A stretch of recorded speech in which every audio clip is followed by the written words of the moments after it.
खलनायक बीवी। रेहाना और रवि की शादी के बाद रवि के पास कुछ नहीं था। रेहाना, तुमने मुझसे शादी करके एहसान किया है। मुझसे ज्यादा तो तुम कमाती हो। अरे तो क्या हुआ, एक दिन आएगा रवि कि तुम खूब पैसा कमाओगे। मुझे तुम पर पूरा विश्वास है। रवि और रेहाना खुद को स्टैंड करने के लिए पूरी मेहनत करते। रेहाना, मैं नौकरी नहीं करना चाहता हूँ।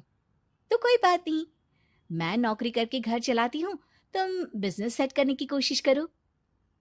एक दिन रेहाना, तुम जानती हो, मैंने जो विज्ञापन बनाने वाली कंपनी खोली थी ना, उसे बड़ी ब्रांड का ऑफर आया है। अब हम लोगों के दिन ब्यारे न्यारे हो गए हैं। मैं जानती थी रवि कि एक दिन तुम सेटल हो जाओगे। रवि का काम अच्छा चल जाता है। एक दिन वो रेहाना से कहता है, रेहाना, अब हम लोगों का बच्चा भी हो गया है। बहुत छोटा है वो। उसका ख्याल कैसे रखेंगे हम? कैसे क्या, मैं गांव से माँ को लेकर आ जाती हूँ। नौकरी से हाफ डे ले लिया करूंगी। अभी तो वो छोटा है, स्कूल जाने तक मैं मैनेज कर लूंगी। देखो रेहाना, मैं अब अच्छा कमा रहा हूँ। तुमको नौकरी करके परेशान होने की कोई जरूरत नहीं है। अरे कैसी बात कर रहे हैं, मैं अपनी लगी लगाई नौकरी कैसे छोड़ दूं? और मैंने तो सुना है हम लोगों को कुछ ही महीनों में सरकारी नौकरी मिल जाएगी। सरकारी नौकरी में कितना कमा लोगी? उतने में तो मैं ड्राइवर रख लूंगा। रेहाना को रवि की बात का थोड़ा बुरा तो लगता है। कम से कम मेरी नौकरी की इतनी बेइज्जती मत करो। भूल गए, इसी नौकरी के बदौलत तुमने अपना बिजनेस खड़ा किया है। अरे वो तो मैं किसी के भरोसे भी कर लेता। देखो, अपने बच्चे को संभालो, घर का काम करो। अब बाहर जाती तुम अच्छी नहीं लगती हो। रेहाना रवि के कहने पर नौकरी तो छोड़ देती है, लेकिन अब बड़े से घर में उसकी कीमत किसी नौकर से कम नहीं होती। एक दिन रवि का दोस्त आता है। भाभी, हम तो आप लोगों को तब से जानते हैं जब गांव से आप शहर आए, और इनका बिजनेस तो आप ही की बदौलत खड़ा हुआ है। हाँ हाँ भाई, हमारी तो मेहनत कुछ है ही नहीं। अरे हाँ होगी, बट भाभी की किस्मत के आगे कुछ भी नहीं। दोस्त वहां से चला जाता है, लेकिन रवि का गुस्सा सातवें आसमान में होता है। देखा कैसे बोल रहा था? अरे बिल्कुल अच्छा आदमी नहीं है ये। कैसी बात कर रहे हैं आप? प्रशांत भैया तो बहुत अच्छे इंसान है रवि। कैसे उन्होंने हमारे मुश्किल वक्त में हमारा साथ दिया था। अरे था पैसा तो साथ दिया, नहीं तो कौन पूछता है? रवि का व्यवहार पैसा आते ही अलग हो गया। वो बंदे को बंदा नहीं समझता। घमंड से घिरे रवि ने तो एक दिन हद ही कर दी।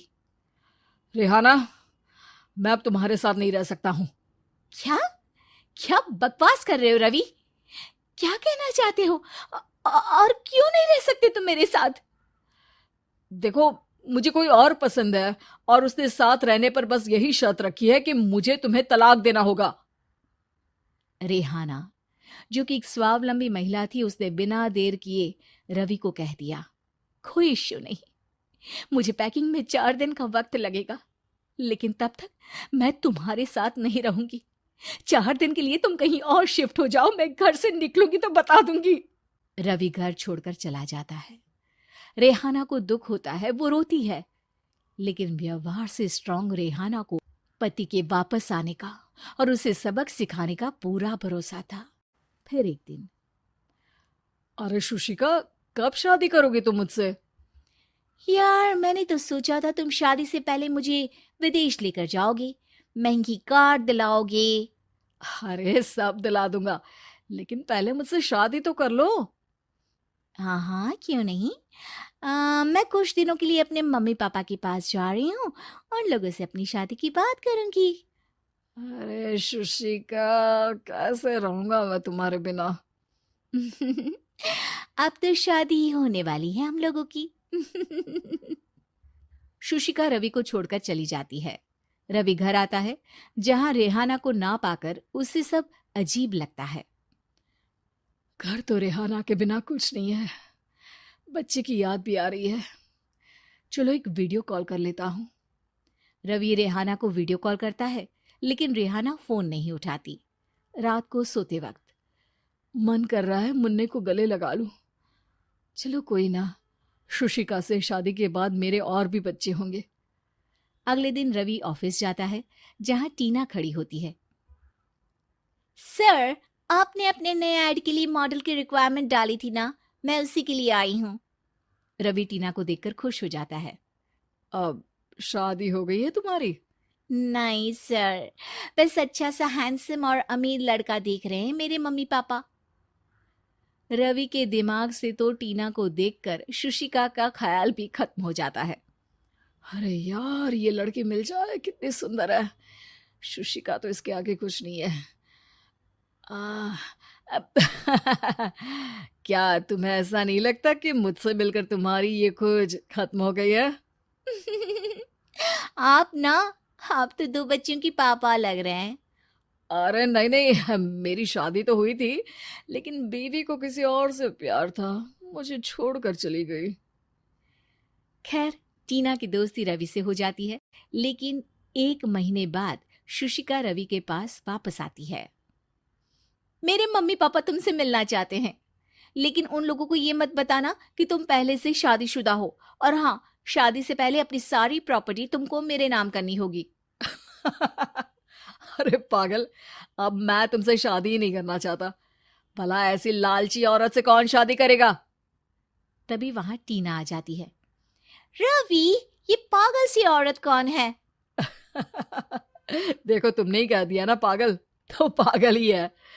पता नहीं कौन है, कह रही है शादी कर लो, लेकिन शादी से पहले अपनी सारी प्रॉपर्टी मेरे नाम कर दो। बोल तो सही रही है। वैसे तुम जानती हो, मेरी एक सहेली है, उसके पति ने उसे पैसा आते ही छोड़ दिया, जबकि उसको खड़ा करने वाली ही मेरी सहेली थी। और मुझे भी भरोसा नहीं है। अगर मैं भी तुमसे शादी करूंगी तो तभी जब तुम मेरे नाम अपनी सारी प्रॉपर्टी कर दोगे। अरे हाँ हाँ, क्यों नहीं, बिल्कुल कर दूंगा। रवि और टीना की शादी की तारीख तय हो जाती है। वो अपनी सारी प्रॉपर्टी के कागज लेकर शादी वाली जगह पर पहुंचता है, लेकिन वहां टीना आती नहीं। रवि टीना को मैसेज करता है। कहाँ हो? सॉरी, मैं तुमसे शादी नहीं कर सकती, मुझे तुमसे भी ज्यादा पैसे वाला मिल गया। रवि को गुस्सा आ जाता है। वो गुस्से से सारा डेकोरेशन तोड़ रहा होता है कि वहां रेहाना आ जाती है। सर, क्या हो गया? क्या डेकोरेशन पसंद नहीं आई आपको? तुम यहाँ क्या कर रही हो? मैं यहाँ की डेकोरेटर हूँ। क्या आपको पसंद नहीं आई यहाँ की सजावट? रवि दौड़कर रेहाना के गले लग जाता है। मुझे माफ कर दो रेहाना। रवि रेहाना के गले लग जाता है और रेहाना टीना को थैंक्स का मैसेज करती है। अगर आपको वीडियो पसंद आया तो लाइक करें, शेयर करें, कमेंट करें और चैनल को सब्सक्राइब करें। आपका बहुत बहुत धन्यवाद।